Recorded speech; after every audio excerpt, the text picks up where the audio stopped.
Good morning and good afternoon, gentlemen, or if you are like me, basked in the darkness from the past of Tuesday night, good evening. I'm coming from the past, right after we have gotten the announcement of the next expansion. We have gotten our video before the reveal, then we got our live reaction video during the reveal, and now we get another video to talk about some extra things we didn't have time to talk about, some extra things that Blizzard usually points out whenever there is one of these announcements, which is extra interviews with gaming sites, news sites of the sorts. So we get some more stuff about the next expansion to talk about. There are some things that I didn't quite like about it, but I'm gonna leave them for last. So I'm going to instead start with my favorite thing. If you watch my video, you will know that I care a lot about gameplay, much more than the frilly side dishes of aesthetics and theme and whatnot. So my coolest finding in this reveal was, of course, the rework of the talent system. So Blizzard goes on to specify, but you could have kind of guessed it from the reveal itself, that there are different shapes to these icons in these trees. You have the diamond to the side, which is a very old school ARPG-esque type of talent tree system where you have to put a certain amount of points into that talent tree to unlock that ability for free. Then you have the squares, which are quite clearly the abilities, the active abilities. As you can see here, all of the squares should remind you of some of the druid's abilities. Then you have the circles, which are passive abilities, passive effects. And then you have the hexagons. We saw what the hexagon does when they showed us the choice between Incarnation Tree of Life and Convoke the Spirits as the final capstone of the specialization of the Druid tree. So what I found interesting is that not only do we get a talent tree reminiscent of vanilla with multiple branching options, but we also get the multiple option within a single row, which is basically what we have right now in Shadowlands. In Shadowlands we have 3 options per row. Here in the hexagon nodes looks like we will get 2 options. And if you look at this preview, there are 3 different hexagons in the default druid talent tree, and then 6 different options of hexagons in the balance or the rest of druid specialized tree. So they end up being perhaps even more options, even more choices than what we normally get in Shadowlands right now, with these 2 options per hexagon on top of the normal talent tree. So I think it has a lot of potential to work. They are even giving us, as they showed us, a loadout system, so you can set up your single target feature DPS for balance, and then AoE target, and then Mythic plus raid, perhaps different affixes and whatnot. So there's a lot of different options that they want us to work with. But then, of course, in the end, it all comes down to balance. It all comes down on how strong these things are going to be. You know, if it comes down that simulations have done their job and this setup right here is exactly the strongest for all content for a balanced druid, then that's not what we want to see, basically. So there is a lot of potential. I'm positive about this. What I'm also positive about is that they showed us, they didn't even mention it, but they showed us that Convoke the Spirits was part of the options for a druid. This opens up the possibility, of course, to seeing more of the Covenant abilities being transitioned into your default toolkit, just like what we saw with the artifact weapon abilities from Legion into BFA, for example, or even the Azerite traits becoming talents or passives into Shadowlands. So we have seen this type of thing before. It's good to know that Covenant abilities will also take that route. At least some of them will take that route. So as far as news went, this was my favorite, my most liked change. Another thing, which is not something I know too much about, but it's worth mentioning because I'm pretty sure it's kind of big for PvP players, that's the further announcement, the further confirmation that in 10.0 they are working towards a solo rated queue for PvP. We already have the introduction, right, in the war games, in the skirmish mode of the solo shuffle, right? This pseudo solo arena, but it looks like in 10.0 we will get the more fleshed out version. Also for PvP, it looks like Blizzard is planning on going back to the old Worlds of Draenor level of gearing up for PvP. You know, if you weren't playing in WOD, first of all, good decision. Second of all, the gearing of PvP in WOD is that the PvP item level was already preset, predetermined on a piece of gear, so you didn't have to start fighting other people for PvE gear to make your PvP character stronger. If you wanted to do PvP, you had to get that PvP gear that would scale up at a much higher item level than what you could normally get from PvE. This is not something we have gotten recently. Yes, you can still get PvP gear, you can still get PvP gear with your rating, etc, but it is nowhere near, first of all, as quick and as simple as what it was in WOD, and also it's nowhere near as divisive. Nowadays you can still get very easily PvE players decked out in full Mythic gear being able to blast PvP players. That was also a problem of moving away from that system, so this is what we are getting, looks like we are getting in 10.0. As I said, I don't know too much about this and how much is going to impact PvP, but I think from the first reactions, kind of, it looks like a good change for PvP players. Another good thing I was very happy about in this announcement was the professions. Finally, we are getting a more incisive and a more important role for our professions in the game. We are getting specialization points to let you spec into a particular skill set. Of course, we still don't know what it is. We can guess a few of them, like the armorsmith and the weaponsmith for blacksmith, for example, perhaps the elixir and flask master of the alchemist and the potion master, etc, but we still don't know exactly what specializing means. We do know that specialization points will be able to be obtained from the open world. That's good. As I said from the live reveal, it's much better than going around hunting for anima, hunting for garrison resources and whatnot, getting spec points for your professions. It's quite good. It's also quite interesting, this new work order type of crafting they are planning for. They said it was aimed at, you know, collaborative crafting. For example, you can use someone doing a dungeon, looting, bind on, pick up materials that he doesn't use, and now he can use it to craft an item for you.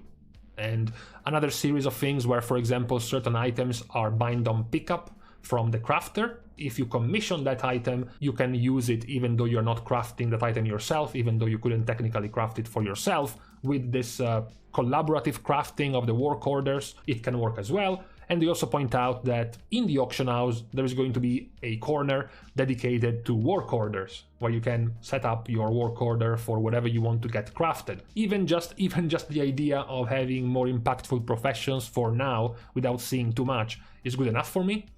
I'm even going to be not bitching too much about the quality system. The fact that mastering your art, mastering your craft more and more allows you to craft items of higher and higher quality, which makes them better. It looks cool for things like potions and flasks, perhaps even food. Having stronger potions seems kind of nice out of nowhere, just because they are crafted properly. It's actually pretty nice.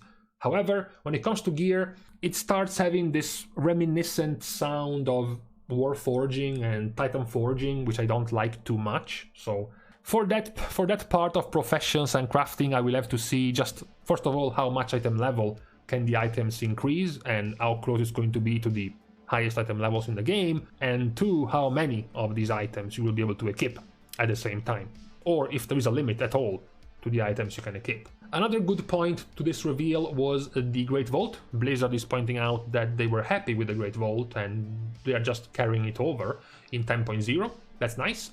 Unfortunately, they are not planning to flat out bring back Master Looter. Sad moment. But they do point out that some form of collaborative cooperation loot allocation is not completely off the table. Once again, I will continue to repeat that the simplest way to make it work is to just give guild groups their fucking master loot option. Jesus, that's not too difficult. Oh my god. Whatever. I'm not gonna complain too much about this. It's not that big of a deal for me, but I still would like it for it to be available to just some players who want it. Another thing which I will spend just a few seconds on because I don't want to spook you out too much, okay? So don't freak out. Renown is going to be in Dragonflight. They're not going to be covenants proper. It's not going to be a choice between Dragonflights working just like covenants. There's not going to be armor sets and storylines and chapters all tied to the different covenants and you have to do them one by one, blah blah blah. What is being pointed out by the lead game designer, Jeremy Fiesel, is that unlike the covenants of Shadowlands, you don't have to pick one of these different reputation Dragonflight factions to gain renown. You can do all of them. We are looking at how we can also incorporate alt friendliness in the same way that we did in 9.1.5. Hopefully before 10.1.5 and in 10.0. Hopefully you're looking for this to be out at release, not a year later. Still, renown is in the game. It's just for them a cooler, more stylistic and flashy way to show your reputation progression rather than a bar in your reputation bar. I'm pretty sure that's how they're planning to go with it. It's not gonna have player power and a bunch of other things locked behind it. And even if it did, it's doable across all Dragonflight reputations at the same time. So it's just like reps. It's not that big of a deal. Even if it's called Renown, okay? Just try to detach Shadowlands Renown with the 10.0 Renown and you will be fine. Now I'm going to close this with a few less exciting changes for me, or additions or reveals, because my most negative point of the reveal was the Draktyr. So no, I don't mind the new race, the new class with range, DPS and healer, that's all fine. I don't like this. Okay, so what? Oh yeah, and I also don't like this. When I think about Dragon race, Dragonkin race, ever since that was being teased and thought of for this game, I was thinking about big, buff, tall, strong, gigachad, Draconid, something like this. Okay, instead we're getting this. What is this? Why are they so skinny? Where are the muscles? I mean, I'm not an expert, but it looks like some porn fetish that you would see on DeviantArt. These faces, these profiles, even the human form. Why do we get elves as a human form? Why do we get this lean bottom twink as a dragon? Where is my Bara daddy? Okay, that's what a dragon man is supposed to be, not this. This is like a blood elf role-playing as a dragon. Look, I got some body paint on, I'm totally a dragon. No, it's the same for the women. Just like the good tradition of stereotypes in games, if you want to make a woman a different race, make her hot and give her horns. There you go. There's your woman dragon. You know, I wanted something a little bit more dragon-y than what we're getting. I don't like the human form because, first, I don't like elves in general, and two, I wanted them to be more masculine. Even the women, they should have been more buff as fucking dragons. And two, the dragon form is also too lean. It's too fragile. It doesn't look imposing and threatening at all. It looks like more like a lizard than a dragon. It's not as cool. That was my main complaint of this reveal. Kind of good, you know, if this was my main complaint in the reveal. But still, for now, we can stop here. For today, I'm going to move now about 12 to 14 hours in the future, because I'm gonna leave you with a sneak peek of my day of reset day in EU, where I have to go and open up my Great Vault for the week. So see you guys after this cut. And welcome again, gentlemen, to about, as I said, 12 hours later. Before we go into opening my Great Vault, there is something to point out that has been added as I was mostly asleep, related to the announcements of the next expansion. Number one is that Blizzard pointed out something about Timegating and about the activities you're gonna do at endgame, and they did make sure to point out that there is not going to be any aspect power. There's not going to be any type of anima power going out in the open world, but they also pointed out that there is going to be some sort of time gating. There's going to be some sort of freedom that is not going to be available for you since day one.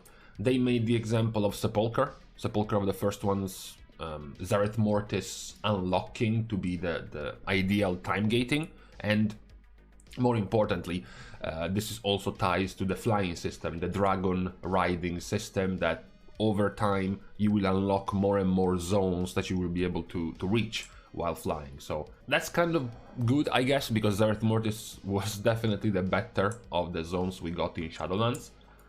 The other cool thing worth pointing out as we approach my loot is that Blizzard is planning this weird thing with Mythic Plus. They said that Mythic Plus Season 1 of Dragonflight is going to have 4 Dragonflight dungeons and 4 old dungeons in the Mythic Plus pool.